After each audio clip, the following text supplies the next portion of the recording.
আমরা আবার আহ্বান করছি কমিটির পক্ষ থেকে, আসুন আমাদের আমন্ত্রিত মেহমানগুলো শিখেছেন। এক্ষুনি আমাদের সামনে গুরুত্বপূর্ণ তাফসীর পেশ করবেন বিশিষ্ট ইসলামী চিন্তাবিদ, বরিষ্ঠ কণ্ঠস্বর, বাংলাদেশ জামাত ইসলামীর সংগ্রামী ইউনিয়ন আমির, ঐতিহ্যবাহী লাঙ্গল জানাজাকির মাদ্রাসার যোগ্যতম মোদারিস, বিশিষ্ট ইসলামী চিন্তাবিদ বন্ধুবর হযরত মাওলানা এটিএম নাজমুল হুদা। আমি মহতারামকে তার গুরুত্বপূর্ণ তাফসীর করার জন্য বিনীতভাবে আহ্বান করছি। আসসালামু আলাইকুম ওয়া রাহমাতুল্লাহ।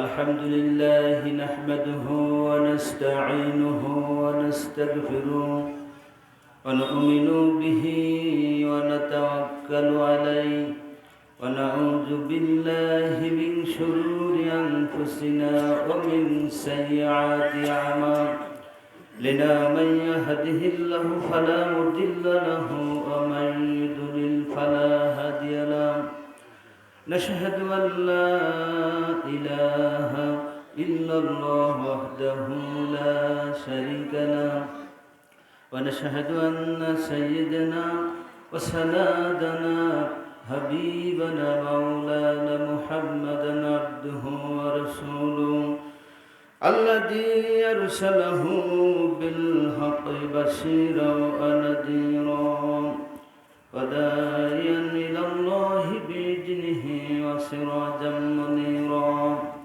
فقد قال الله تعالى في كلامه المجيد وفرقانه الحميد أعوذ بالله من الشيطان الرجيم بسم الله الرحمن الرحيم والعصر إن الإنسان لفي خسر إلا الذين آمنوا وعملوا الصالحات وتواصوا بالحق وتواصوا بالصبر أما بعد وقال أيضا لا يؤمن أحدكم حتى يكون أحب إليه من والده وولده والناس أجمعين أو كما قال عليهم الصلاة والسلام إن الله ملائكته يصلون على النبي يا أيها الذين آمنوا صلوا عليه وسلموا تسليما اللهم সবাই মহব্বতে পড়েন صل على سيدنا مولانا محمد وعلى آل سيدنا সবাই জোরে পড়েন আল্লাহুম্মা সাল্লি আলা سيدنا مولانا محمد وعلى آل سيدنا গভীর রজনী ভরা আকাশের তারা তোমায় খুঁজে খুঁজে হই দিশেহারা কোন সুখে এত সুখ বুঝে আসে না যে কোন সুখে এত সুখ বুঝে আসে না যে তোমার তুলনা তুমি নিজে আল্লাহুম্মা সাল্লি আলা সাইয়্যিদিনা মাওলানা মুহাম্মদ ওয়া আলা আলি সাইয়্যিদিনা সাতি শাজারু নাতকাল হাজারু সাতি শাজারু নাতকাল হাজারু সকল কমর বিশারতিহি ইয়া নবী সালামু আলাইকা ইয়া রাসূল সালাম يا حبيب سلام عليك سلام قدر جوهر شهدنات يا بدنات جوهري قدر قلبل بدنات يا بدنات شهبري بلغ العلا بكماله كشفت الدجى بجماله حسنت جميع خصاله صلوا عليه وآله সকলে আমরা প্রান্তিক পর্যায়ে আল্লাহর কাছে দোয়া করি আল্লাহুম্মা আমিন রব্বানা যালামনা আনফুসানা ওয়া ইল্লাম তাগফির লানা ওয়া তারহামনা লানাকুনান্না মিনাল খাসিরিন রব্বুল আলামিন হলখালি দক্ষিণ পাড়া জামে মসজিদ কর্তৃক আয়োজিত তাফসিরুল কোরআন মাহফিল আজকের মাহফিলে ইন্তজাম যারা করেছে শোনার জন্য বলার জন্য যারা এসেছে গো আল্লাহ মাহফিলের জন্য যারা সহযোগিতা করেছেন কিয়ামতের ময়দানে মাহফিল আমাদের সকলের জন্য নাজাতের ওসিলা বানিয়ে দাও আল্লাহ তাআলা আদম নবী থেকে রহমতুল আমিন পর্যন্ত যত নবী রাসূল মুমিন মুমিনাত ঘুমিয়ে গেল সকল আর আজকের হাদিয়া বকশিশ করে দিও গো আল্লাহ আল্লাহ তাআলা খাস করে বাংলার জমিনকে কোরআনের জমিন হিসাবে কবুল করে নাও মাহফিলের আয়োজক আল্লাহ সহযোগিতা সকলকে জান্নাতুল ফেরদাউসের মেহমান করে নিয়ে নাও আর রব্বুল আলামিন আমাদের আত্মীয় স্বজন পিতামাতা স্ত্রী পুত্র কন্যা যে যেখানে কবরস্থ আছে সকলের কবরকে জান্নাতের বাগ বানিয়ে দিয়ে দাও আল্লাহ তাআলা খাস করে দোয়া করি একবার হলেও আমাদের সকলকে সোনার মক্কা মদিনায় নিয়ে যাও গো আল্লাহ ইয়া রব করম তো আগার করে ও বাদে যুবক जो दिल पर असर करें तकब्बल मिन्ना इन्नका अंतस समीउल अलीम व तुब अलैना इन्नका अंतत तव्वाबुर रहीम वजल आखिर कलामिना इंदल मौत ला इलाहा इल्लल्लाह मुहम्मदुर रसूलुल्लाह সাল্লাল্লাহু আলাইহি সাল্লাম সম্মানিত উপস্থিতি আজকের তাফসিরুল কোরআন মাহফিলের সভাপতি সাহেব জনাব আলহাজ মোহাম্মদ আখতারুজ্জামান মুরাদ বিশিষ্ট সমাজসেবক বিশিষ্ট ব্যবসায়ী ঢাকা আজকের প্রধান আকর্ষণ প্রধান বক্তা আমার স্নেহপদ ছোট ভাই হাফেজ মাওলানা আসাদুজ্জামান আসাদ খতিব জুগরাকাঠি নাকি ঘুগরাকাঠি কেন্দ্রীয় জামে মসজিদ কয়রা খুলনা আজকের আমাদের আমন্ত্রিত অতিথিবৃন্দ আছেন মোহাম্মদ সাইফুল ইসলাম মোহাম্মদ আব্দুল গনি মোহাম্মদ মাসুম বিল্লাহ মোহাম্মদ সালাউদ্দিন চঞ্চল মোহাম্মদ মনিরুজ্জামান আজকের মাহফিলের পরিচালক বন্ধুবার হাফেজ হজরত আলী সহ উপস্থিত এ এলাকার গণ্যমান্য সুদীবৃন্দ মসজিদের মুসল্লিবৃন্দ যুবক ভাইরা হিসাবের অন্তরালে মা ও ভগ্নীগণ দূর থেকে আগত আত্মীয় স্বজন মাইক অপারেটর সকল পর্যায়ে সুদীবৃন্দ সকলকে সুম্মা সালাম আন্তরিক মোবারকবাদ জান্নাতের শ্রেষ্ঠ বাণী আবারও পৌঁছে দেয় আসসালামু আলাইকুম রহমতুল্লাহ সবাই ভালো আছেন আমিও আপনাদের দয়ায় ভালো আছি আল্লাহ সুবহানাহু তাআলার অশেষ করুণায় কৃপায় কিছু কথা বলতে পারি আপনাদের নেক দোয়া সকলে আল্লাহুম্মা আমিন গত সপ্তাহখানিক গলা ভাঙা ছিল অর্থাৎ জড়তা ছিল কথা ফোটে না যেটা বলে গলা ভাঙা অর্থাৎ সে জড়তা এখনও কাটেনি অল্প অল্প আছে এখনও তবে কিছু কথা আমরা তাফসীর করে শুনতে পারি নিজের আমল করতে পারি গোটা পৃথিবীতে পৌঁছে যায় গোটা বিশ্বের মানবতার মানুষ শ্রেষ্ঠ সংবিধান কোরআনের পথে আসে আল্লাহ কবুল মঞ্জুর করুন সবাই আল্লাহুম্মা আমিন আমার ভাইরা হলখালি দক্ষিণ পাড়ার মসজিদে বার্ষিক মাহফিল হলে প্রায় আমি থাকি আমাকে দাওয়াত করে নিয়ে আসা হয় প্রায় এখানে বার্ষিক মাহফিল হলে আমি গেস্ট থাকি আসি অবশ্যই তবে সে উদ্দেশ্য আজও আপনাদের দাওয়াতে এসেছি অনেকে আমরা বাজারে ঘোরাফেরা করছি বাড়ির বিভিন্ন কাজে আত্মীয় স্বজনই ব্যস্ত আছি আসলে বার্ষিক মাহফিলের উদ্দেশ্য হলো তাফসীর কোরআন মাহফিল দেওয়ার এখানে উদ্দেশ্য হলো মসজিদ ভিত্তিক মসজিদ কেন্দ্র করে এর আগে আমাদের বাস্তব কিছু আমল বাস্তব কিছু প্র্যাকটিক্যাল সমাধান আমাদের পাওয়া উচিত যে আমরা মুসলমান শুধু নামে মাত্র হলে হবে না আমাদের করণীয় আছে আমরা শুধু মুসলমান হয়েই যে মুসলিম ঘরে জন্মগ্রহণ করেছে এটাই যে আমাদের শ্রেষ্ঠ হাতিয়ার, এটা কিন্তু আমাদের কাঙ্ক্ষিত পথ না। অন্য অন্য মানুষেরা তারা বিভিন্ন ধর্মে জন্মগ্রহণ করেছে, তাদের জন্য কত কষ্টকর, কিন্তু আমরা মুসলিম ধর্মে গ্রহণ করেছি, মুসলমান পরিবারে আমরা জন্মগ্রহণ করেছি, আমাদের জন্য সৌভাগ্য, আলহামদুলিল্লাহ বলেন। অর্থাৎ আগে 5ই আগস্টের আগে যত সভা হতো সেখানে দেখা যেত মানুষ একটু বেশি আসতো।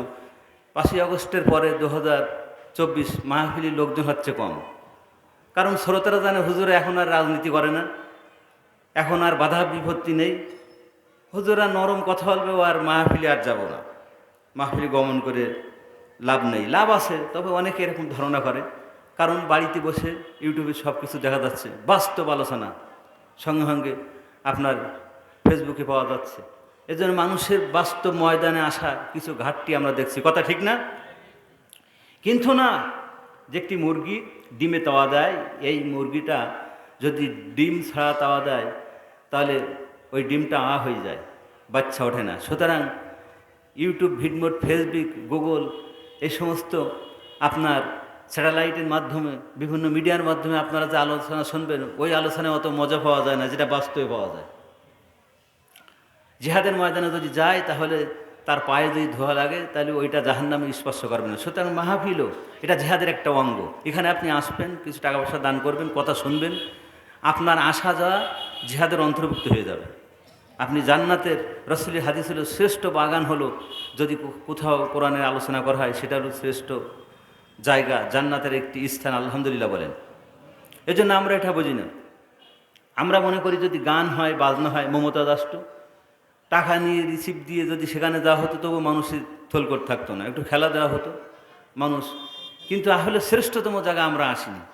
যেই জিনিসটা দামি সেখানে চোরও তার বেশি, সোনা গহনার দাম বেশি, আপনার এর চোর ছাড়াও বেশি। কিন্তু দেখা যায় শ্রেষ্ঠ কোরআন, আল্লাহর মর্যাদা শ্রেষ্ঠ, এর ভিতরে আর অন্য কেউ পারবে না। শ্রেষ্ঠ জীবন বিধান হলো আল কোরআন। এটাকে ধ্বংস করার জন্য, এইটাকে নাশাত করার জন্য গোটা পৃথিবী ব্যাপী আপনার অদুনা বিশ্বের স্যাটেলাইট সহ বামপন্থীরা সকলেই একমত যে আল কুফরু মিল্লাত ওয়াহিদা, ইসলামকে শেষ করতেই হবে। তাই তারা বিভিন্ন আপনার স্যাটেলাইটের মাধ্যমে, বিভিন্ন কেমিক্যাল দ্বারা, বিভিন্ন আপনার হোয়াটসঅ্যাপ দ্বারা, আপনার অধুনা বিশ্বের যে বৈজ্ঞানিক প্রসেস, এর মাধ্যমে মুসলমানদেরকে আল্লাহর পক্ষের শক্তিকে শেষ করার জন্য তারা একমত হয়েছে। কিন্তু আমরা মুসলমান এটা বুঝিনি। মুসলমানের কিছু টাকা হলে তারা বিয়ে করে আর বাড়ি করে, এটার জন্য তারা মনে করে শ্রেষ্ঠ। আসলে না, মুসলিম শব্দের অর্থ হলো আত্মসমর্পণ করা। আপনার জীবনটা আপনি আল্লাহর হস্তে আত্মসমর্পণ করে দিলেন। আপনার জীবনের একটি কথা, সকাল হতে সন্ধ্যা পর্যন্ত, সকাল হতে ঘুমানো পর্যন্ত আপনার জীবনে যা কিছু এই সময়টা 12 ঘন্টা আপনি করবেন, এর ভিতরে কোরআন সুন্নাহর বাইরে কোনো কথা, কোনো চিন্তা আপনি করতে পারবেন না। এর নাম হলো মুসলমান। মুসলমান শব্দের অর্থ হলো আত্মসমর্পণ করা। সুতরাং মুসলিম ব্যক্তি, মুমিন ব্যক্তি নিজের মন সুলভ, নিজের মেধা সুলভ কোনো কথা বলতে পারে না।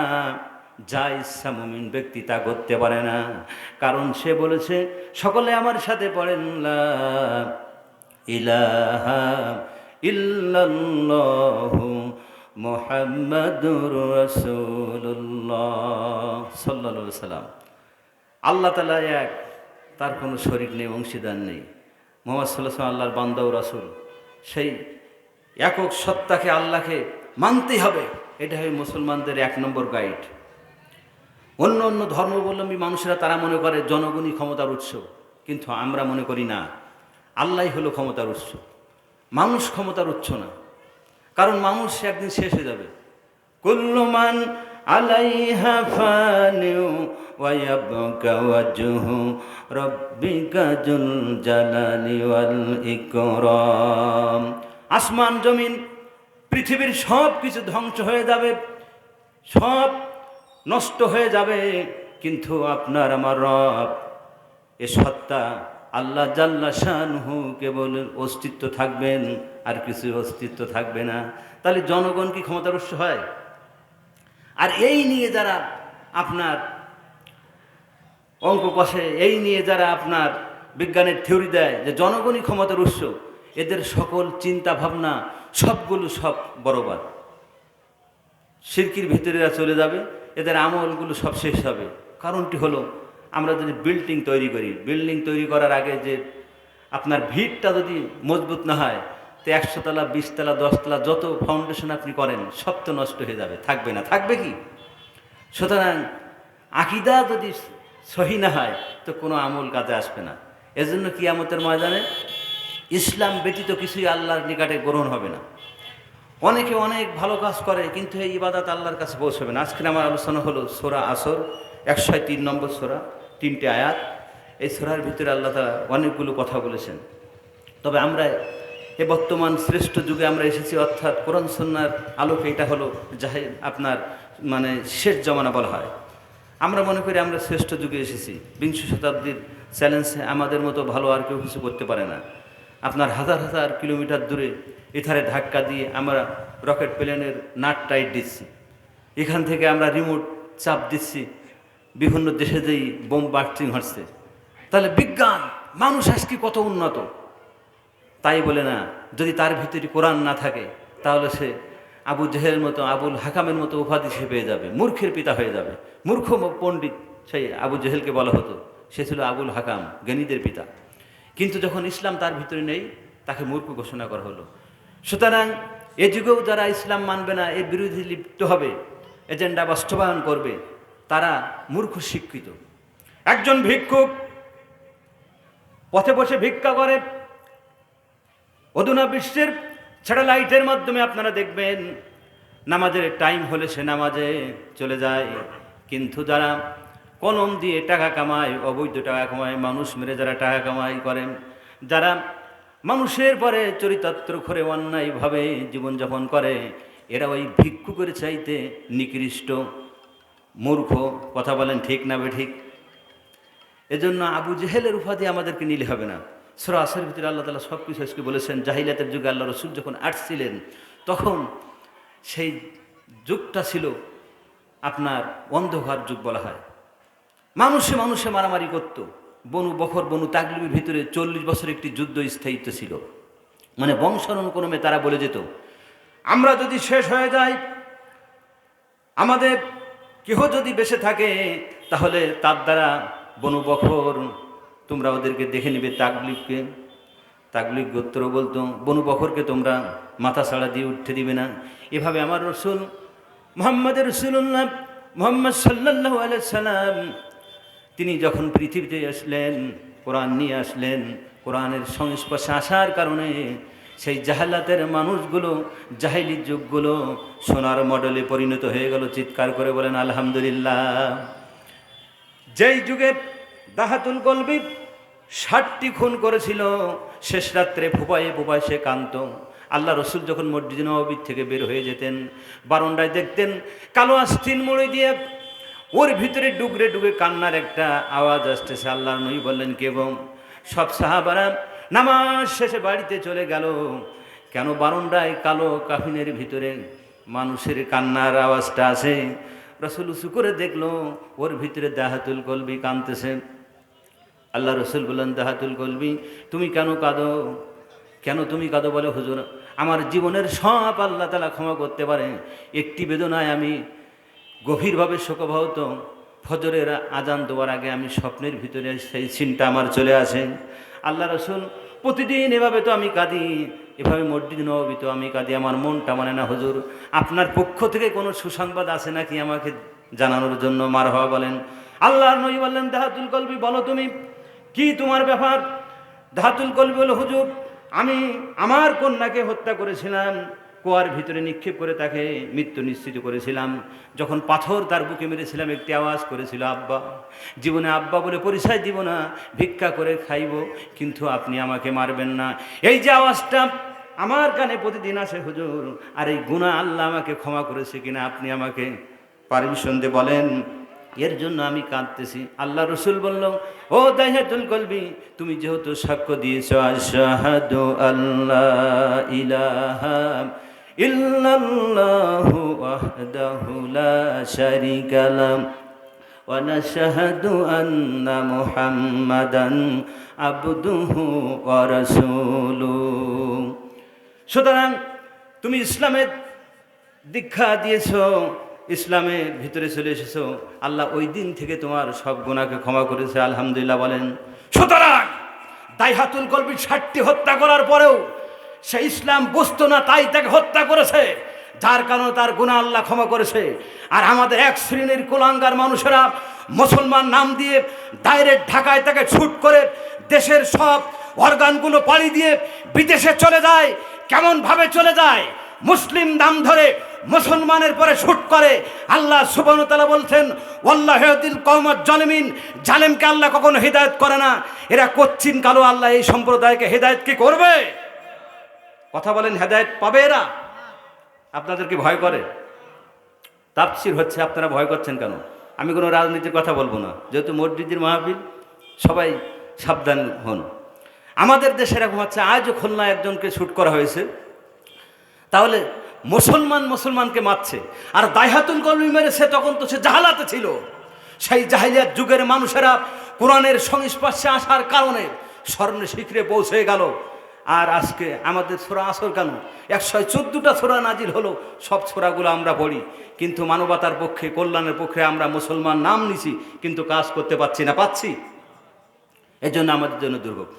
আল্লাহ রাব্বুল আলামিনের নবী জনাবে মুহাম্মদ রাসূলুল্লাহ সাল্লাল্লাহু আলাইহি সাল্লাম জাহিলিয়াত যুগে আসলেন, মানুষ শুধু মারামারি করত, কন্দল করত, এমনকি হাজরে আসওয়াদ পাথরটা নিয়ে সমস্যা ছিল। আল্লাহ রাসূল বললেন, শোনো, আগামীকাল ফজরের নামাজের পরে আমি একটা সিদ্ধান্ত দেব, এই পাথরটা নিয়ে বংশানুক্রমে মারামারি হয়, আর কোথায় থাকবে তোমরা ডিরেকশন দিতে পারো না।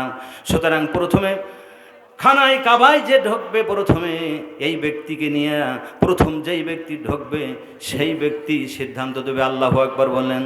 দেখলেন ওই দিন আল্লাহ রাব্বুল আলামিন নবী প্রথমে ঢুকলেন, আর বললেন, তদানীন্তন জমানায় 12টা শ্রেণী ছিল, 12 শ্রেণীর মানুষকে ডাকলেন, আর একটা নেট নিলেন, নেটের চতুর্দিকে 12 কওমের মানুষদেরকে বললেন, তোমরা সব জায়গায় নেটের অংশ ধরো, আর মাঝখানে হাজরে আসওয়াদটা দাও, দিয়ে দক্ষিণ কর্নারে এটা রাখা হোক।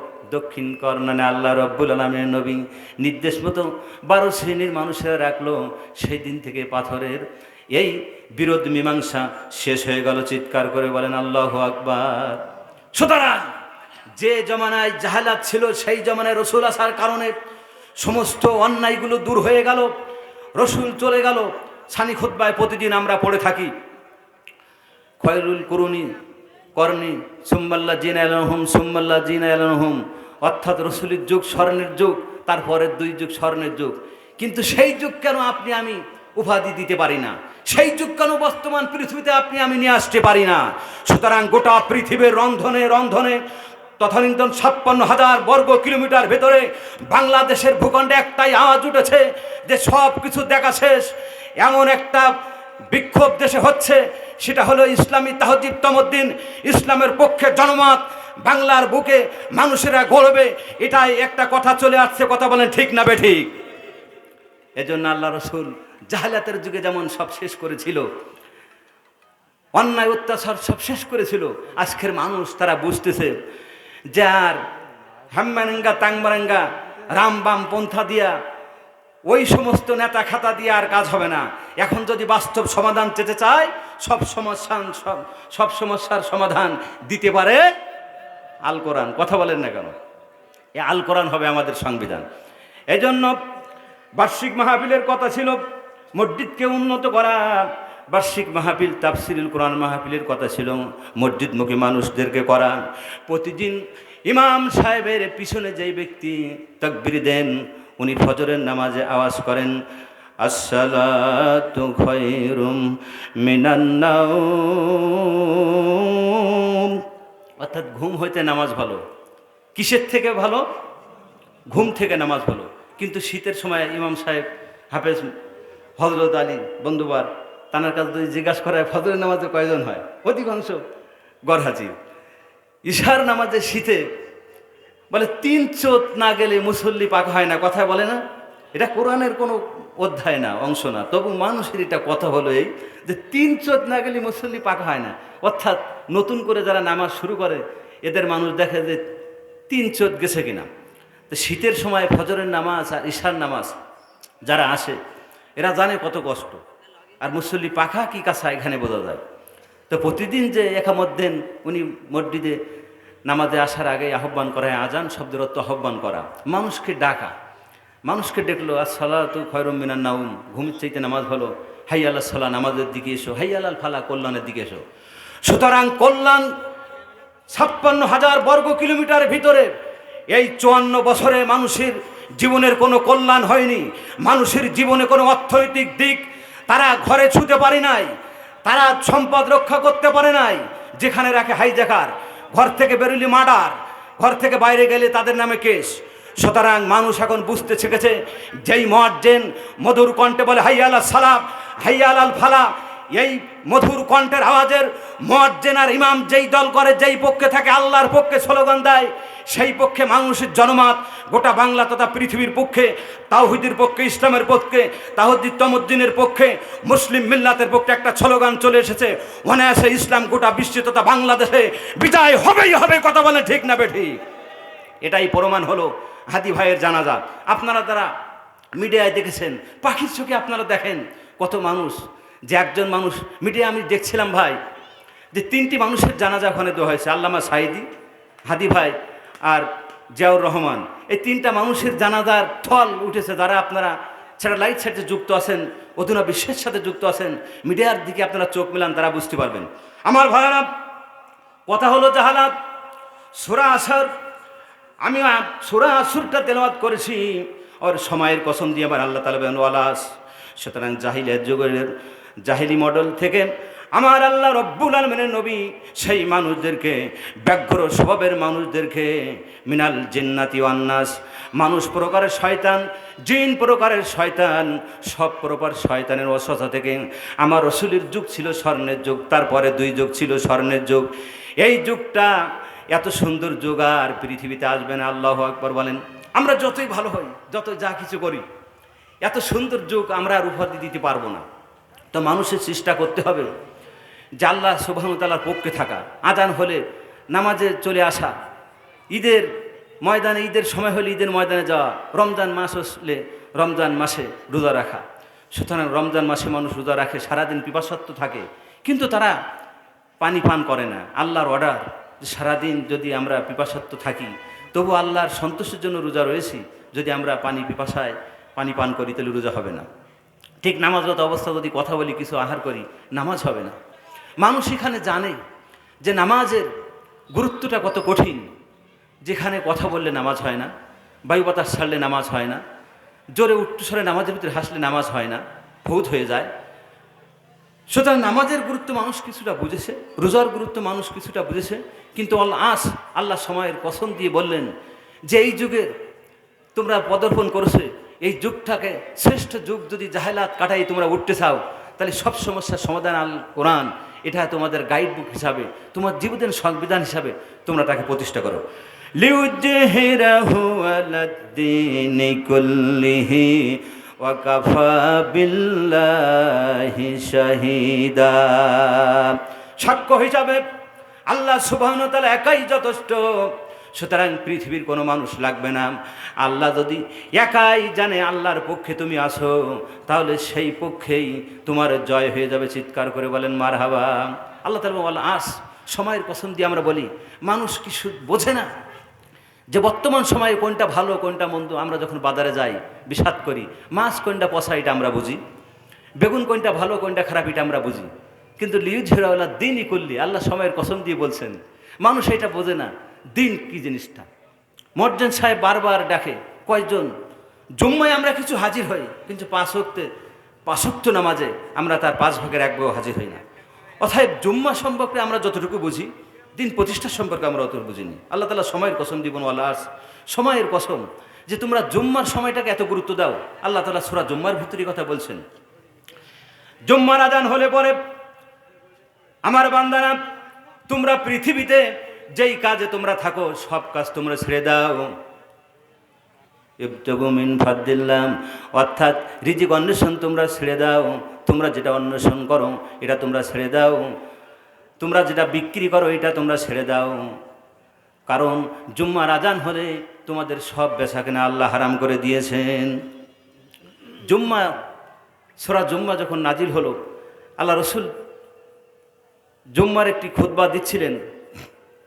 হঠাৎ সূরা জুম্মা তখন নাজিল হলো, আর 10 জন সাহাবা ছিলেন, সব সাহাবা উঠে গেল, ওকাজের মেলা বসলো, বাজনা হলো, সেখানে চলে গেল। ওয়াল আসর, সময়ের কসম।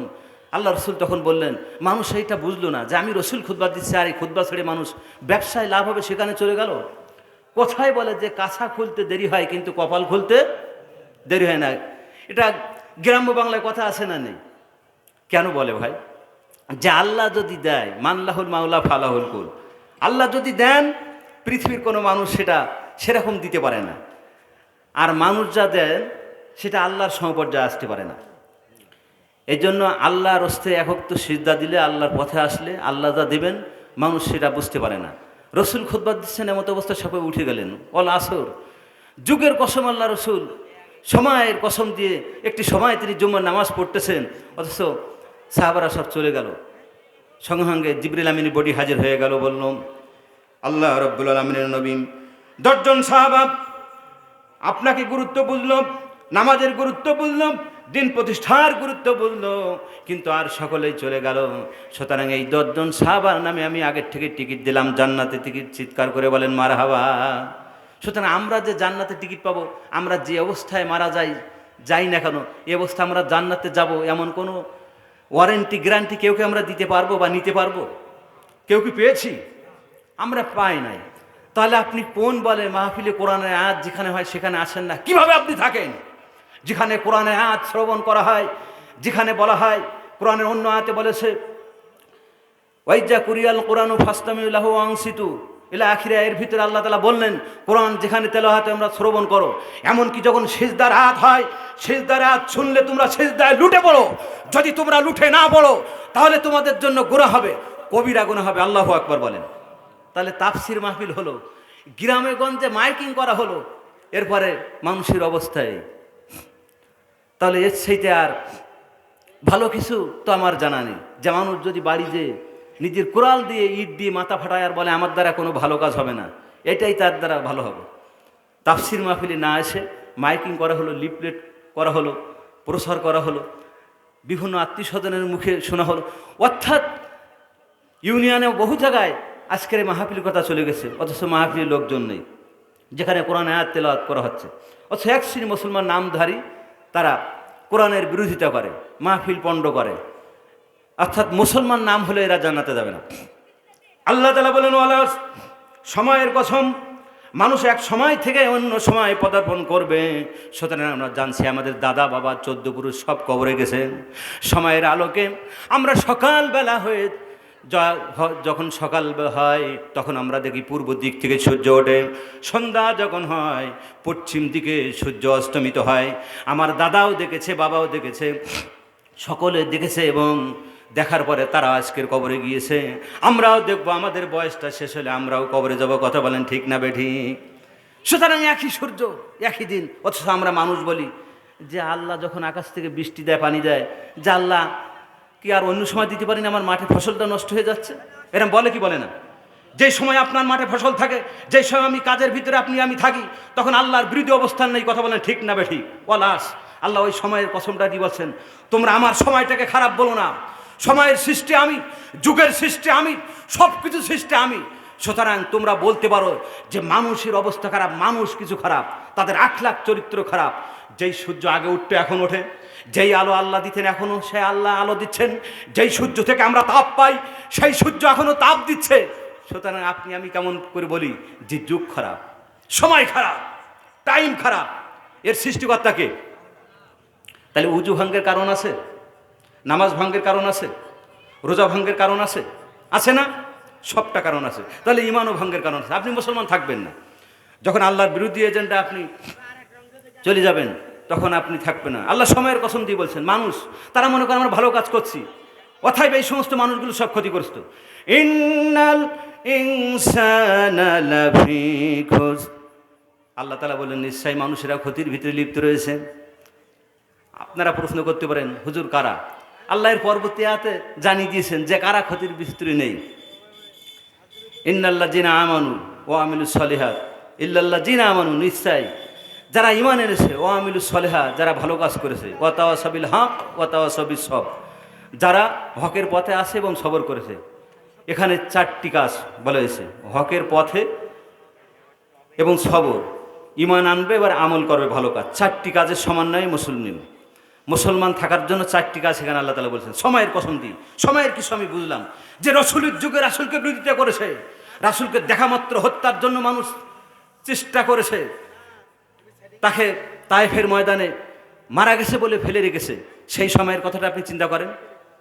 আজও এই 5ই আগস্টের পরে পাথর দিয়ে মানুষ মারে, সেই জাহালাতের যুগে আর এই যুগ একই যুগ, তাতে কোনো পার্থক্য আছে? আল্লাহ তাআলা সূরা আসরে বললেন, 103 নম্বর সূরা ওয়ালাস, সেই যুগের জাহালাত আর এই যুগের জাহালাত একই আছে। মানুষ তখন পাথর দিয়ে মারত, এখনো মানুষ পাথর দিয়ে মারে। সুতরাং ওই মানুষ আর এই মানুষের ভিতরে পার্থক্য নেই, যদিও এই মানুষটার নাম হলো মুসলমান। ইল্লাল্লাযিনা আমানু ওয়া আমিলুস সলিহাত, নিশ্চয়ই পার্থক্য হলো যারা ঈমান এনেছে, ভালো কাজ করেছে, এরা ব্যতীত ওই পাথর দিয়ে নাম ধরা মানুষ মুসলমান হলেও ও ক্ষতির সম্মুখীন হয়ে যাবে। কথাকার কথা আল্লাহ। এরপরে আরো কথম আছে, আরো কথা আছে যে আপনি আমি শুধু এই 4টি কাজ করি মুসলিম তা না। আমরা এক শ্রেণী মানুষের ভিতরে নামাজের কথা নেই, আমি নামাজে আসছি। আল্লাহ রাব্বুল আলামিনের নবীর সাহাবা আলকামা, তিনি কোনো অন্যায় করেছেন, কোনো পাপ করেছেন আমার রাসূল জানে না, কিন্তু তিনি মারা গেলেন। মারা যাওয়ার পরে জানাজা অনুষ্ঠিত হবে। আল্লাহ রাব্বুল আলামিনের নবী তিনি দেখলেন যে এত গণিত ফেরেশতা জানাজায় হাজির হয়েছে। তিনি পাটা বেকায়ে বেকায়ে অল্প অল্প পায়ের আঙ্গুলি জমিনে মিশাই তিনি হাঁটতেছেন। অন্য সাহাবা বলল, হুজুর আলকামার জানাজায় আপনি এই অবস্থা করতেছেন কেন? জানাজা আসছেন কিন্তু এমনভাবে আপনি হাঁটতেছেন কেন? আল্লাহ রব্বুল আলামিন নবী বললেন, এত ফেরেশতারা এসেছে যে আমি হাঁটার জায়গা পাচ্ছিনি, কিন্তু তার জানাজা করব। ফেরেশতারা এসেছে কিন্তু জানাজা আমি করব, কিন্তু জানাজার আগে আমার কথা আছে, আলকামার চেহারা কেন এমন হয়ে গেল? এই একটিমাত্র কারণে আমি জানাজা শুরু করতে পারছি না। বর্ণনায় এসেছে আলকামার 4টি স্ত্রী ছিল। সময়ের কসম, সেই সময়ের যুগে সাহাবীদের অবস্থা কি, আর বর্তমান যুগে আমরা বিবাহিত আমাদের অবস্থা কি, সেই যুগের দিকে, সেই কথার দিকে আমি নিয়ে যাচ্ছি। ভাইরা বেখেয়াল আপনারা হবেন না, কষ্ট পাচ্ছেন। এই সোনার নবী আর আমরা পাবো না, পাবো যে নবীকে একবার দেখলে জাহান্নামের আগুন হারাম হয়ে যায়। হাদিসের ভিতরে বলা হয়েছে, রব্বুল আলামিনের নবীর চেহারা যে ব্যক্তি দেখবে স্বপ্নের মাধ্যমে, আপনার ইবলিস শয়তান কিন্তু রসুলের চেহারা ধরতে পারে না। স্বপ্নের মাধ্যমে যদি রসুলের চেহারা আপনি দেখেন, তাহলে জাহান্নামের আগুন আল্লাহ আপনার জন্য হারাম করে দিবে। মারহাবা বলেন। আমার ভাইরা, সেই রসুল জানাজা এসেছে, সাহাবার চেহারা পর্যন্ত খারাপ হয়ে গেছে ওয়ালাস। সেই সময়ের কসম দিয়ে বলি, আর আপনি আমি সার্টিফিকেট পাবো না। আপনার আমার মরণের পর অবস্থা কি হবে, কবরের অবস্থা কী হবে, আপনি আমি কি একবার চিন্তা করে দেখেছি? সংসার করতেই আসি, তাফসির মাহফিল হচ্ছে, মাহফিলে লোক সেভাবে নেই, অল্প প্যান্ডেল বুক হচ্ছে না, অথচ হাফেজ আসাদুজ্জামান খুব ভালো আলোচক। আমি তো আপনাদের বাড়ির ছেলে, কি কথা বলবো সব আপনারা জানেন। আমি যা বলবো সব আপনারা জানেন, কারণ আমি আপনাদের সন্তান, ঠিক আছে না? আপনাদের বয়সের অনেক কম, আমি প্রায় ধুলু সমতুল্য আমি না। তো ভাইরা, যা জানি ততটুকু নিজে আমল, সকলে আমল করার জন্য আমরা মুসলিম। আল্লাহ রসুল বললেন, 4টি স্ত্রীকে ডাকা হলো, তোমাদের সামনে কোনো অপব্যবহার করেছে না? আর আমাদের যদি 2 বউ হয়, বড় বউ বাদ দিয়ে ছোট বউ নিয়ে আমরা খেলা করি। অনেকে আছে, এই গ্রামে না থাকতে পারে, আমার 5 লোকই আছে। আমার আজকের অভিযোগ দিয়েছে একজন, আমি বললাম এখন বিচারে বসার সময় নেই, আল্লাহু আকবার, পরে হবে। তো এই বউ নিয়ে বিচারে বসে পারা যাচ্ছে না। স্ত্রীদের নিয়ে 2 বিবাহ করেছে, বড় স্ত্রী বাদ দিয়ে ছোট স্ত্রী নিয়ে সব কিছু। কিয়ামতের ময়দানে 2 বিবাহ, 3 বিবাহ, 4 বিবাহ পুরুষদের অবস্থা দেখে মানুষেরা বুঝতে পারবে তার পাজরের হাড় থাকবে না। হাসরের ময়দানের মানুষেরা বুঝতে পারবে, পাজরের হাড় থাকবে না, চেহারার অবস্থা দেখে বুঝতে পারবে। বড় স্ত্রীর লগে যা বলতো মেজে স্ত্রীর লগে তা বলতো না, সে যে স্ত্রীর লগে যা বলতো ছোট স্ত্রীর লগে তা বলতো না। সুতরাং এক এক স্ত্রীর সাথে এক এক রকম ব্যবহার করত। এই অবস্থার কারণে আজকের কিয়ামতে তার অবস্থা এই।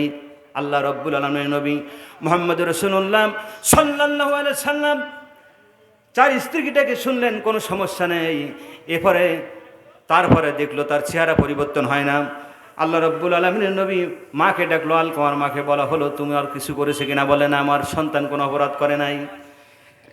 আল্লাহ রব্বুল আলামিন নবী বুঝতে পারলেন না, নিশ্চয়ই কোনো সমস্যা আছে। সাহাবা আজমাইনদেরকে বললেন, এক্ষুনি তোমরা জঙ্গলে চলে যাও, যাওয়ার পরে ওই লোকটি নিয়ে সেখানে আগুন ধরে দাও, আর আমার সাহাবা আলকামে উঠাই এর পরে দাও, দেখি অবস্থা কী হয়, চেহারা পরিবর্তন হয় কিনা। দুনিয়ায় স্বাভাবিকভাবে অবস্থা যখন পরিবর্তন হয় না, আমি রাসূল জীবিত থাকতে আমার সাহাবাকে আগুনের ভিতরে দিয়া রং পরিবর্তন করা জাহান্নামের আগুন দিয়ে তারে আল্লাহ যা করবে করবে, কিংবা জান্নাত দিবে। আগে দুনিয়ার থেকে আমি চেহারা পরিবর্তন করতে পারি কিনা দেখি, বলেন মারহাবা। আপনি আমি গ্যারান্টি পেয়েছি যে মরণে আমাদের কি অবস্থা হবে, কোন জায়গায় মরণ হবে আমরা কি কেউ জানি? তাহলে আর সময়ের কসম, একের পরে এক সবাই চলে যাব, কিন্তু এই মৃত্যু থেকে আমরা শিক্ষা অর্জন হয়নি। গতদিন এখানে একটা জানাজা হয়েছে না, বহু লোক হয়েছিল না, আমি আসতে পারি না, আর এক জায়গায় সমস্যা ছিল আমার, যার কারণে সেখানে যাওয়ার কারণে এখানে আসতে পারি না। আমি সেক্রেটারিকে ওসমানকে পাঠিয়েছিলাম যে তুমি চলে যাও। আমার ভাইয়েরা, সুতরাং আমরা শিক্ষা অর্জন করি মৃত্যু লাশ থেকে, জানাজা থেকে, কবর দেখে আমরা শিক্ষা অর্জন করি না। কিন্তু আপনার আমার হাত যে ফুরিয়ে আসতেছে বাবা, এটা আমরা বুঝি না। আল্লাহ রব্বুল আলামিনের নবী সাহাবা আলকামার যেই আগুনে দিবেন, মা তখন হাউমাউ করে আসলো, বলল, হ্যাঁ আমার সাথে সে অপরাধ করেছে, আমার সাথে সদ্ব্যবহার করতো না, এই কারণে আমি আলকামাকে দুনিয়ায় থাকতে আমার সন্তানকে আগুনে পোড়াতে দিতে চাই না। আমি মা তাকে ক্ষমা করে দিলাম। চিৎকার করে বলেন মারহাবা। মা যেই ক্ষমা করেছে, সঙ্গে সঙ্গে আলকামার চেহারা সুন্দর হয়ে গেছে। চিৎকার করে বলেন নারায়ে তাকবীর। এবার আপনি আমি একটু বুকে হাত দিই যে মা বাবার সাথে কেউ অন্যায় করেছি কিনা? কেউ অন্যায় করেছি? যে অন্যায় করেনি সে জান্নাতে যাবে, আর যে অন্যায় করেছে সে জান্নাতে যাওয়া একটু কষ্ট হয়ে যাবে। যদি আব্বা আম্মা মারাও যে থাকে কবরের পাশে, যে রব্বির হামহুমা কামা রব্বা ইয়ানি সগীরা, সবাই আমার সাথে বলেন রব্বির হামহুমা কামা রব্বায়ানি সগীরা। এটা পড়তে হবে, আর বলতে হবে আল্লাহ আমি অপরাধ করেছিলাম মায়ের লাগে, আব্বা জানের লাগে, আজকে এসেছি তাদের কবরে, আমাকে তুমি ক্ষমা করে দাও। আল্লাহ তথাপি ক্ষমা করবে। চিৎকার করে বলেন আল্লাহু আকবার। এরমটি আমরা কি করতে পারবো? আম্মা জানেরা, বোনেরা, ভাইরা, যারা মাইকের আওয়াজ শুনি, নামাজ পড়ে যে ফায়দা হবে, রোজা রেখে যে ফায়দা হবে, হজ করে যে ফায়দা হবে, পিতামাতার অসন্তুষ্টি কিন্তু এই ফায়দা অর্জন করতে পারবেন। আল্লাহু আকবার বলেন। পিতামাতার সন্তুষ্টিতে আমাদের সবই সন্তুষ্টি। আমার নবী, আপনার আমার নবী মুহাম্মদ রাসূলুল্লাহ সাল্লাল্লাহু আলাইহি সাল্লাম সেই যুগে, জাহালাতের যুগে নামাজের কত, রসুল আসেন, নামাজের কত গুরুত্ব। এক ময়দানে রসুল 2 জন সাহাবাকে বললেন, তোমরা পাহারা দাও, খবরদার এই খন্দক থেকে তোমরা চলে যাবে না। 2 জন আসে, একজন বলল আসলে নামাজ তো ফরজ, দিন প্রতিষ্ঠা ফরজ। ওলা সময়ের কসম, এই সময়টা 2 জন অযথা পাহারা না দিয়ে একজন নামাজে যায় আর একজন পাহারা দেয়। তো যেজন পাহারা দিচ্ছে ও বলছে অযথা দাঁড়িয়ে না থাকি নামাজে কাটিয়ে দেই, আর যাকে রেস্টে যাওয়ার জন্য বলে সে ঘুমাই আছে। আল্লাহর নবীর সাহাবা মনটা গেছে খারাপ হয়ে, খন্দকের যুদ্ধে ফজরের নামাজ, জোহরের নামাজ, আসরের নামাজ, মাগরিবের নামাজ কাজা হয়ে গেছে, ঈশার নামাজের টাইম যখন হয়েছে ওর মনটা খারাপ হয়ে গেছে, ও পাহারা না দিয়ে নামাজে দাঁড়িয়ে গেছে। এমতো অবস্থায় আল্লাহ রাব্বুল আলামিনের নবী তখন চতুর্দিক থেকে পাহারা দিচ্ছেন আর দেখছেন কে কোথায় আছে সেন্টিতে শত্রু পক্ষের মোকাবেলা করার জন্য। বলেন মারহাবা। এমতো অবস্থায় ও নামাজ আসে, তখন দূর থেকে দেখলো শত্রুপক্ষরা যে একটি মানুষ যেন উঁচু হচ্ছে নিচু হচ্ছে, নাকি খেজুর গাছ বুঝতে পারছে না, তো একটা তীর নিক্ষেপ করে দেখি। তীর নিক্ষেপ করলো, তার ডান পাশে ঢুকে গেল, আবার তীর নিক্ষেপ করলো, তার বাম পাশে ঢুকে গেল। ঢুকে যাওয়ার পরে এই সাহাবা তখন মনে করলো যে এবার যদি একটা তীর এসে আমার কলিজায় লাগে আর আমি শহীদ হয়ে যাই, তাহলে আমি জান্নাতে চলে যাব। কিন্তু আমার রাসূল আক্রান্ত হয়ে যাবে, এই ভয়ে আমি আর নামাজ পড়বো না, আমি নামাজ ছেড়ে দিও। তথাপি হাদি ভাই বলেছিল, আমি যখন ভাষণ দিচ্ছি, অনেক ভাষণ তিনি দিয়েছে, তার একটি কথা এই হাদিসের সাথে মিলে যায় যে আমি দেশের জন্য, মানবতার জন্য, দিন প্রতিষ্ঠার জন্য, মানবতার কল্যাণের জন্য আমি ভাষণ দিচ্ছি রাজপথে, কিন্তু কখন একটা বুলেট ছুট হয়ে আমার বুকে আসবে আর আমি হাদি শরীফুল ইসলাম হাদি আমি শহীদ হয়ে যাব, হাসতে হাসতে আল্লাহর জান্নাতে চলে যাব। এটাও হয়ে যেতে পারে, কিন্তু এটাও যদি হয়ে যায় তাহলে আমার হত্যাকারী বিচারটা তোমরা করো। আল্লাহু আকবার বলো। আল্লাহ রাব্বুল আলামিনের নবী সাহাবা খন্দকের যুদ্ধে তীর খালেন, তীর খাওয়ার পরে তিনি চিন্তা করলেন যে আমি এবার তৃতীয় তীরটা আমার কলিজায় এসে যদি আমি শহীদ হয়ে যাই, জান্নাতে চলে যাব, কিন্তু দিন তো প্রতিষ্ঠা হবে না। এইভাবে তিনি দৌড় মারলেন, ঘুমন্ত সাহাবাকে ডাকলেন, বললেন দেখো দুইটা তীর এসেছে আমার গায়ে লেগেছে, তুমি আমাকে বের করে দাও। নামাজে এত মজা লাগতেছিল, নামাজ এত ভালো লাগতেছিল, নামাজ আমি পড়তেছিলাম, কিন্তু নামাজ ছেড়ে দিতে পারি নাই। সাহাবা ছেড়ে দিছি, রসুল আক্রান্ত হয়ে যাবে, ইসলাম পণ্ড হয়ে যাবে, দিন প্রতিষ্ঠা হবে না, এই জন্য আমি এসেছি। এক্ষুনি রাসূলকে সংবাদ দাও, শত্রুরা কিন্তু এসে গেছে। বলেন মারহাবা, আল্লাহু আকবার। নামাজে এত মজা, কিন্তু আমরা নামাজ পড়ি, মশাদর দিয়ে আমরা কামড়াই, ঠাস করে আমরা চড় মারি, 2, 3 বার 5 বার আমলে কাশির করা, নামাজের ভিতরে যারা শব্দ করে, আহু শব্দ করে, দুঃখ বেদনায় কাঁদে, 3 বারের অধিক শব্দ করলে নামাজ পণ্ড হয়ে যাবে। আল্লাহু আকবার বলেন। তাহলে নামাজের নিয়মকে আমরা মানছি, সময়ের কসম। রাসূলের সাহাবা আজমাইন জিহাদরত অবস্থায় নামাজ পড়েছে, সেই সময়ের গুরুত্বটা কেমন ছিল। বর্তমানে এই 20 শতাব্দীতে মুসলিম প্ল্যাটফর্মে বাংলাদেশ তথা গোটা পৃথিবীতে ইসলামকে প্রতিষ্ঠা করার জন্য শুধু একজন হাদিকে তারা মেরে এ কথা বলতে চাচ্ছিল যে এনসিপি সব নষ্ট হয়ে যাবে। তার বড় ভাইয়ের কথা হলো, তার মেজো ভাইয়ের কথা হলো, হাদির বিচার করতে হবে, আর যতক্ষণ এই বিচার সাকসেস না হবে ততক্ষণ দেশে কোনো ভোট হবে না। আল্লাহু আকবার বলেন, নারায়ে তাকবীর। তাদের কথা হলো যে যতক্ষণ পর্যন্ত বিচার সুন্দর না হবে দেশে ভোট হবে না। কথা হলো ছাগল দিয়ে কুরবানি হয় না, ছাগল দিয়ে কুরবানি হয়, কিন্তু ছাগল দিয়ে তার কথা হলো নাঙল চষা যায় না, গরু দিয়ে নাঙল চষতে হয়। সুতরাং ছাগল দিয়ে যেমন নাঙল চষা যায় না, যেখানে বিচার নেই, বিচারহীন রাষ্ট্রে ভোটও নিরপেক্ষ হতে পারে না। চিৎকার করে বলেন মারহাবা। আমার ভাইরা, রাসূল সময়ের কসম দিচ্ছেন যে আমার সময় সাহাবা আজমাইন নামাজরত অবস্থায় তারা পাহারা দিয়েছে, পাহারারত অবস্থায় তারা আমাকে ডেকেছে, শত্রু এসে গেছে, আল্লাহ রসুল পিছন থেকে এসে গেলেন, সাহাবা তুমি খন্দকের ময়দানে নামাজ পড়তেছিলি কেন? তীর তোমার 2টো লাগছে, তোমার নামাজ পড়তে বললো কে? সাহাবা বলল, হুজুর শোনেন আমার কথা, নামাজ পড়া ফরজ, দিন প্রতিষ্ঠা করাও ফরজ। ওয়ালার সময়ের কসম দিয়ে বলি, যখন ফজরের নামাজ আমার কাজা হয়ে গেল, জোহর কাজা হয়ে গেল, আসর কাজা হয়ে গেল, মাগরিব কাজা হয়ে গেল, 4 ওয়াক্ত নামাজ কাজা হয়ে যাওয়ার পরে ঈশা যখন কাজা হয়ে গেল, মনটা খারাপ হয়ে গেল, তখন আমি নামাজে দাঁড়িয়েছিলাম। আল্লাহ রাব্বুল আলামিন নবী বলল, সাহাবা তুমি শোনো, এই খন্দকের ময়দানে তুমি ঈশার নামাজ কেন রাত দিন 24 ঘন্টা অব্যাহত গতিতে 70,000 বছর যদি দাঁড়িয়ে দাঁড়িয়ে তুমি এইভাবে ঈশার নামাজ পড়তে থাকো, 70,000 বছর ঈশার নামাজ পড়ায় যে নেকি আল্লাহ তাআলা দিবে, যদি মিজানের এক পাল্লায় রাখা হয়, খন্দকের যুদ্ধ শত্রু পাহারা দেওয়ার জন্য 1 ঘন্টা চোখে দিলে আল্লাহ যে সওয়াব দিবে, মিজানের পাল্লায় যদি রাখা হয় 70 বছরের ঈশার নামাজ, সেই সওয়াবে পারবে না। বলেন মারহাবা। সুতরাং দিন প্রতিষ্ঠা করা এত বড় সহজ, এত বড় কঠিন, এত বড় জিহাদ, যে সব ফরজের বড় সব ফরজ দিন প্রতিষ্ঠা করা। আল্লাহু আকবার বলেন। তাই আল্লাহ তাআলা বলেন, ওয়া তাওয়াসাবিল হক ওয়া তাওয়াসাবিস সব, হকের পথে থাকতে হবে।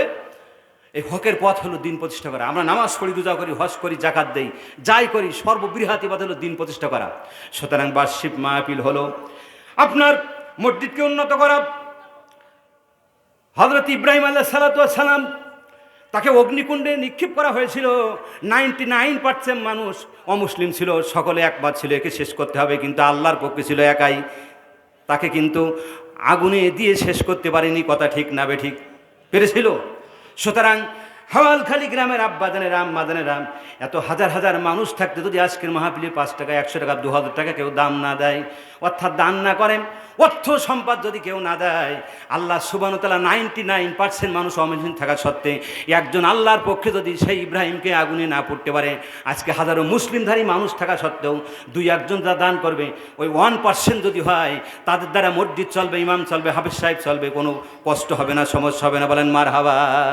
একজন যদি আল্লাহর পক্ষে থাকে, দানের পক্ষে থাকে, কোরআনের পক্ষে থাকে, আপনার দিনের পতাকা, ইসলামের পতাকা, মসজিদ প্রতিষ্ঠা হবে, নামাজমুখী হবে। আমেরিকায় যেভাবে মসজিদ বারবার তৈরি হচ্ছে, তারা বলছে 2040 সালের ভিতরে গোটা পৃথিবীতে ইসলাম প্রতিষ্ঠা হয়ে যাবে, আমাদের হাতে আর থাকবে না। আল্লাহু আকবার বলেন। ওয়াতাওয়াসাবি, সব সবরের পথে থাকো আর হকের পথে থাকো। সময়কে যখন শহীদ করে দেওয়া হয়েছিল, সময় তখন কি বলেছিল? কেমন সুন্দর সে হকের পথে ছিল। সময় বলেছিল, মিসকি তখন হেসেছিল, আবু জাহেল তখন বলছিল তোমার কষ্ট হচ্ছে তাই হাসছো? তখন বলল না, আমি এখন বুঝতে পারছি যে আমার জান্নাতের ঘ্রাণ, জান্নাতের চেহারা আমি দেখতে পাচ্ছি। যখন হত্যা করা হয়েছিল ফিরআউনের স্ত্রী আসিয়াকে, তখন সে হাঁটছিল। বর্ণনা দুটি এক। আমার ভাইরা, এই হাসা জান্নাতের চিহ্ন তারা দেখতেছিল আর বলতেছিল, ফিরআউন তুমি যতই অন্যায় করো, অত্যাচার করো, আমার পরে নির্যাতনে স্টিম রোলার চালাও না কেন, আমি কিন্তু পিছপা হব না, এই পথে আমার জীবন শহীদ করে দেবো। কিন্তু ফিরআউন তোমাকে আমি আল্লাহ বলবো না। আল্লাহু আকবার বলেন। বলেছিল। কিন্তু সেই নবীর চেহারা দেখার কারণে এক শ্রেণীর মানুষ রসুলকে হত্যা করতে বদ্ধপরিকর ছিল, এক শ্রেণীর মানুষ মুসলমান হয়েছিল। মক্কায় হজের একটি সময় হলো, হাজার হাজার মানুষ আসলো। আবু জাহেল সেখানে বললো, কেউ তোমরা, সময়ের কসম দিয়ে বলছি, ওয়ালাস, এক সময় বা এই সময়টা কিন্তু একটা পাগলের উদ্ভব হয়েছে। সে গণক ঠাকুর জাদুকর, তারে যিনি ধরেছে তার নাম মোহাম্মদ। বর্তমান এখন সময়ে যারা আলেম ওলামা তাদেরকে বলে যেরা হলো পাগল, এরা হলো রাজাকার, এরা গণক ঠাকুর। মসজিদ যারা আজান দেয়, মুয়াজ্জিন হুজুর যারা থাকে, এরা বোঝে না, আল্লে খাটো, এরা অঙ্ক গোষ্ঠী পারে না। তো পারে কি না, দুইটাই প্রমাণ। 2 জন মন্ত্রী ছিল, তাদের একটা ফাইল জমা ছিল না, আলী হাসান মুজাহিদ নিজামী। তাদের কাছে প্রশ্ন করা হয়েছিল, ফখরুদ্দিন দূরবীন দিয়ে তাদের অন্যায় দেখিনি। সুতরাং বাংলাদেশ জামাত ইসলামী কোনো অন্যায় করবে না। এই 2টা মন্ত্রী শ্রেষ্ঠ, গোটা পৃথিবী অধুনা মিডিয়া আজকের প্রমাণ করছে যে বাংলাদেশ যদি সাকসেসফুল হতে চায়, 2টি মন্ত্রীকে দেখেই সাকসেসফুল হওয়ার জন্য সম্ভব। যে ইসলাম যদি ক্ষমতা যায়, তাদের কোনো দুর্নীতি থাকবে না। এতকাল মানুষ যে কষ্ট পেয়েছে, কোনো কষ্ট থাকবে না। আমির জামাত যে কথা বলেছে, গোটা পৃথিবীর কোনো মিডিয়া, কোনো রাজনীতি দলের এজেন্ডারা কেউ এরকম কথা বলতে পারিনি যে একজন মানুষ পাশ করবে, সার্টিফিকেট নিয়ে বের হয়ে আসবে, আমরা তাদেরকে চাকরি দেবো। আল্লাহু আকবার বলেন। কোনো নেতা কি এরকম কথা বলেছে শুনেছেন আপনারা? বেকারদেরকে ধরে ধরে চাকরি দেওয়া হবে, চাকরি না দিতে বললে বেকারদের ভাতা দেওয়া হবে। এরপরে আপনার যারা আছে হিজড়া, তাদেরকেও কর্মসংস্থানের সৃষ্টি করা হবে। যারা আপনার চাকরি করে গার্মেন্টসে, তাদের 8 ঘন্টার জায়গায় 5 ঘন্টা নিয়ে আসা হবে। সব সেক্টরে আপনার নিশ্চয়তা দেওয়া হবে, ওয়ারেন্টি গ্যারান্টি সহকারে। সুতরাং সেই যুগ যদি দেখতে পান, তাহলে আজকের এই মসজিদে দান দিতে হবে। এখানে মুসল্লির সংখ্যা বেশি হতে হবে, কারণ ওখানে সিজদা দেবে আল্লাহর জন্য, কোরআনে আয়াত তেলাওয়াত হবে এই মসজিদে।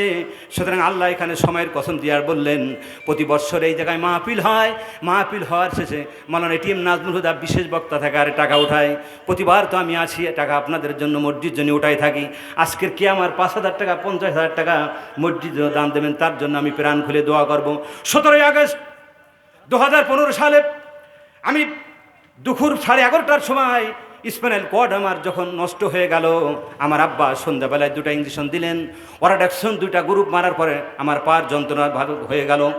এরপরে আমি ওই দিন থেকে তেলাওয়াত করলাম সূরা নমলের 62 নম্বর আয়াত, আম্মা ইউজিবুল মুত্তারা ইজা দাউ ওয়া ইয়াকসিবুস সুআ ওয়া ইয়াজালুকুম। এই আয়াতটা যদি কেউ তেলাওয়াত করে সকাল এবং সন্ধ্যায় কঠিন বিপদে, আল্লাহ সুবহানাহু ওয়া তাআলা এই আয়াত তেলাওয়াত করলে তার রোগ বাধা মুসিবত থেকে আল্লাহ দূর করে দেবেন। বলেন মারহাবা। আমার কাছে মা আসতো আর শুধু কাঁদতো, আমি ওটা দেখে শুধু কাঁদতাম। আরে মা 10 দিন 10 মাস পেটে ধরেছে মা, আমার সামনে যখন আসতো আর শুধু কাঁদতো, আল্লাহ আমার সন্তানকে ভালো করে দাও। কিভাবে ভালো হবে আমি জানি না, ডাক্তার 1% আমার গ্যারান্টি দেয়নি। এখন আমার মাথার থেকে অবাস, আমি কিন্তু কথা বলছি, মাজা এখনও যন্ত্রণা হচ্ছে, ব্যথা করছে। 8 বছর 2015 সালে 17 আগস্ট আমার এটা নষ্ট হয়ে গেল, এখনও মাথার থেকে অবাস। পরিপূর্ণ আমি ভালো না। সুতরাং এইরকম একটা অসুস্থ মানুষ যদি এভাবে কথা বলে কোরআনের দিকে আপনাদেরকে নিয়ে আসে, মায়ের দোয়া যদি আমার জন্য কবুল হয়ে থাকে আপনার জন্যও কবুল হবে। মায়ের জন্য, আব্বার জন্য কি আমার 1,000 5,000 টাকা মসজিদ জন্য দিবেন, প্রাণ খুলে আমি তার জন্য দোয়া করব। আজকের আমার তাফসির ছিল, কিছু কিছু তাফসির আমি শুনলাম, সময়ের কসম দিয়ে আমি বললাম। আমার ভাইরা, সময়ের কসম দিয়ে আমার আল্লাহ তাআলা বলছেন, ওয়ালাস, এই যুগের মানুষেরা সেই সুন্দর নবী আর পাবে না, তেমন মানুষ মিলবে না আর এ ধরাতে। যে ছিল গরিব দুঃখীদের, তেমন মানুষ মিলবে না আর এ ধরাতে। তাইফের ময়দানে রাসূল যখন বেহুশ হয়ে গেল, একজন মহিলা তখন বলল যে একে আর মেরো না, তোমরা চলে যাও। এরপরও তাকে মারছে, চলে যাও তোমরা, মেরো না। এই মানুষটা মানবতার অকল্যাণকার হতে পারে না, কোনোদিন সে খারাপ কথা বলেনি। আমার ভাই উসমানকে মারা হয়েছিল সাতক্ষীরায়, একজন মহিলা ওখানে আসছিল, আমি হাদিসের এই সাথে মিল করলাম। সেই মহিলাটা বলল তোমরা মেরো না, এই ব্যক্তি এসেছে রাজ্জাক পাকের সামনে, আমার ভাই উসমানকে মারা হলো, অগণিত তাকে রোবার বুলেট গুলি দেওয়া পিঠে আর বুকে ঝাঁঝরা হয়েছিল। আমার স্যার, বাসার স্যার দেখছিল, আমি ওই দিন বাজারে ছিলাম রবুরহাটে, স্যার বলছিল মাওলানা ওসমান তুমি এসো, তোমাকে গুলি করেছে দেখি। আমার সামনে এরকম দেখলো মাওলানা ওসমানের সামনে গুলি, পিছনে গুলি, আল্লাহু আকবার। হাদিসের সাথে মিল পেয়ে যায়। তাইফের ময়দানে রাসূলকে মারা হয়েছিল, মহিলা বারণ করেছিল, ভাইকে মেরেছিল সাতক্ষীরি, মহিলা বারণ করেছিল। সুতরাং আপনি যদি আল্লাহর পক্ষে হন, সঙ্গে সঙ্গে সাপোর্ট পাওয়া যাবে। কেউ না থাকলেও আল্লাহ আপনার পক্ষে থাকবে। ওয়াকাফা বিল্লাহি শাহিদা, বলেন মারহাবা। আল্লাহ সাক্ষ্য হিসাবে যথেষ্ট। আমার ভাইরা কে দান দিল নাম বলেন? দেলোয়ার হোসেন, দেলোয়ার সুলতানা চামিলি, বাপ মা দাদার নামে 3,000 টাকা, 3,000 টাকা। নারায়ে তাকবীর, 3,000 টাকা, 3,000 টাকা।